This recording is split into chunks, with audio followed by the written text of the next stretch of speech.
Good afternoon. Welcome to today's program of Moments of Faith. We are honored to be with you today on behalf of our pastor, Dr. Joe Arthur. I'm thrilled that we have this opportunity to come to you. I have just a little thought today from the book of Psalms, something that was encouraging my heart this morning as I was reading through my devotions. And I don't know if you've ever felt overwhelmed. In Psalm 61, David writes us a psalm, and he lets us know he's overwhelmed. Most Bible commentators believe David wrote this psalm during the time of 2 Samuel chapter 15 when his own son Absalom has tried to usurp his throne. David has fled from beyond Jordan, and David, he's restless. David is faint. He's weary in the way, and apparently somewhere in this time as David is away from his throne, the hearts of the people are being drawn away by Absalom. David sits down and begins to think about God. David begins to contemplate the goodness of God. And David writes here as he's crying out, David writes in Psalm 61, "Hear my cry, O God, attend unto my prayer. From the end of the earth will I cry unto thee. When my heart is overwhelmed, lead me to the rock that is higher than I. For thou hast been a shelter for me, and a strong tower from the enemy." Now you think about that.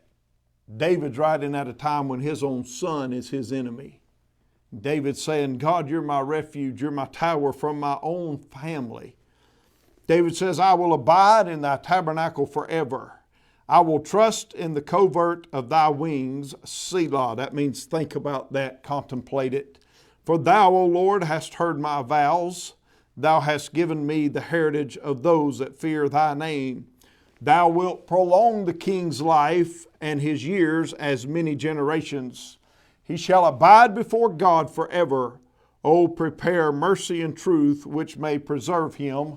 Then David says, so will I sing praise unto thy name forever. The third time in this chapter, forever, that I may daily perform my vows. David's overwhelmed, but David lifts up his eyes once again and looks unto the hills from whence cometh our help. And David says, I'm distressed, I'm overwhelmed, I'm shocked, I've been perplexed by my own family. But David says here, he says, Lord, I'm going to cry to you, I'm going to call out to you. David even says, from the ends of the earth. David has reached the end.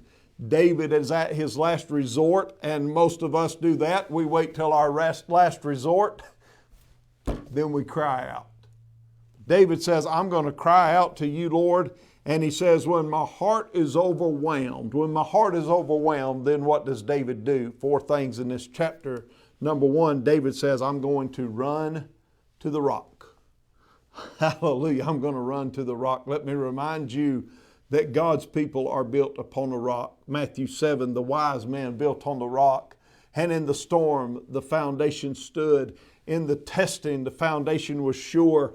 David said, I'm going to run to the rock because he is a secret rock. Psalm 18:46, the Lord liveth, and blessed be my rock. He's a personal rock. He's my secret rock that I run to. He's a strong rock. Psalm 31:2, bow down thine ear to me, deliver me speedily. Be thou my strong rock, for an house of defense to save me. He's a strong rock. He's a secret rock. He's a supporting rock. Psalm 40 verse 2, he brought me up also out of an horrible pit, out of the miry clay, and set my feet upon a rock and established my goings. David says, hey, when you've reached the end, when your heart's overwhelmed, and I don't know about you, last week was a hard week for our church, for our staff, and burying Sister Annie Mae, our secretary of here at the church over 20 years, but our own secretary to the staff here for 15 and a half years. And I got overwhelmed. I'll be honest with you. I was an emotional case, Brother Shane, but thanks be to God, there was the rock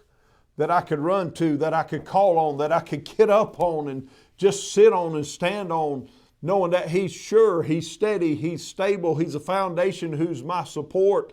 Let me say, run to the rock. It is the best place to go.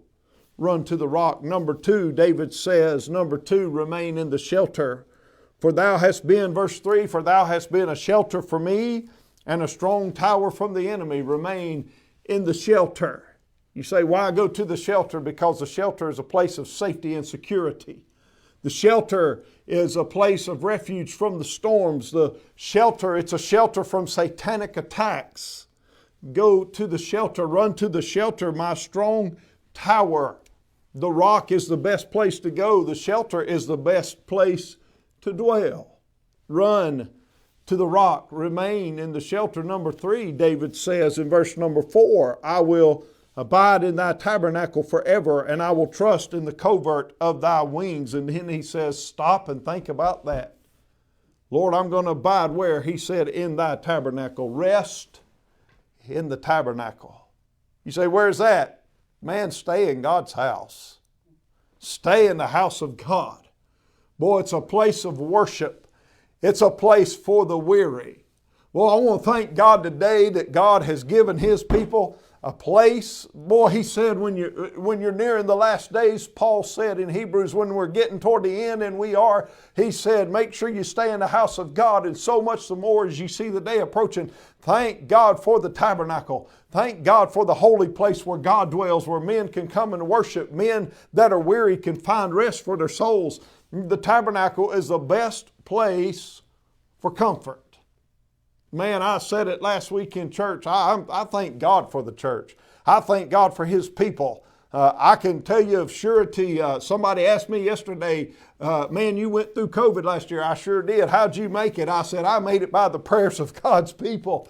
I made it from the people of God, calling out to God in the house of God. Thank God for the house of God. It's a place where we find comfort from the weary storms and when we're overwhelmed. And it's a place where we find a song in the night. Hallelujah. Praise God. Run to the rock. Remain in the shelter. Rest in His tabernacle. But then do this. Now remember this thought right here. Boy, this is what helped me most of all this morning, Brother Shane. Verse number 5, David said, for thou, O God, hast heard my vows. Thou hast given me the heritage of those that fear thy name. Remember your vows. You say, what vows have I made? Man, when you trusted God, you made vows with God. You made a covenant with God and God made a covenant with you. When you trusted Christ as your Savior, you made a vow and said, God, I trust you and I will serve you. God, I trust you and I will be faithful to you. Lord, no matter what I walk through, I'm going to trust Jesus. If I can trust God for my very soul salvation, my eternal state in heaven, surely unto goodness, when I'm overwhelmed here, I can remember my vows that I will trust God. He is my salvation. He is my strength. He is my shelter. He is my shelter in the time of storm. He is my song. And I want to say thanks be to God. There is a shelter that I run to. There is a rock that I run to. And I want to remember my vows, what I promised God I would do. I want to stay faithful. I do not want to back down in these days. Church, let me say, don't back down in these days. We've preached it over and over. Be faithful. Stay true to the end. Why? The rock is the best place to go. The shelter is the best place to remain. The tabernacle is a place for comfort. But let me say, when you remember your vows, it is the best attitude for blessings. The best attitude for blessings. And what did David say? When David stopped and said, I'm going to look to Christ. I'm going to cry unto you. You're my rock. You're my shelter. You're my tabernacle. Lord, I'm going to remember I made some vows and I'm going to be faithful. And then David said in verse 7, he said, all of this leads me to one final end. Verse 7, I shall abide before God forever. Thanks be to God, I've got a place. I've got one I can run to. He's been faithful to me and I want to be faithful to Him. Because one of these days He's going to be faithful to the final promise and take us home where we shall dwell, hallelujah, in the house of the Lord forever. Run to the rock, remain in the shelter, rest in the tabernacle. Remember your vows when you're overwhelmed. Jesus is there. God bless you till we meet again, church.